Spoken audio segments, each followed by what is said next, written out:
একটা ছোট অঙ্ক নিয়ে চলে এসেছি।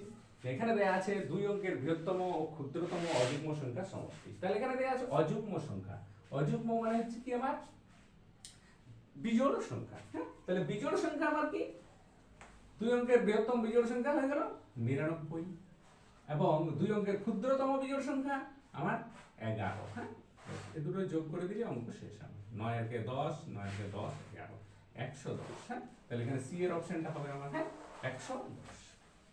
নেক্সট, প্রথম দুটি যৌগিক সংখ্যার গুণফল দেয়া আছে 8, 12, 32, 24। তাহলে প্রথম দুটি যৌগিক সংখ্যা, তাহলে প্রথম যৌগিক সংখ্যা আমার এখানে 2, 3 মৌলিক সংখ্যা, তাহলে আমার শুরুর যৌগিক সংখ্যা হচ্ছে 4, তারপরে 5 আবার মৌলিক সংখ্যা, 6 হচ্ছে যৌগিক সংখ্যা। তাহলে প্রথম দুটি যৌগিক সংখ্যা 4 গুণিত 6, হ্যাঁ, 4, 6, 24।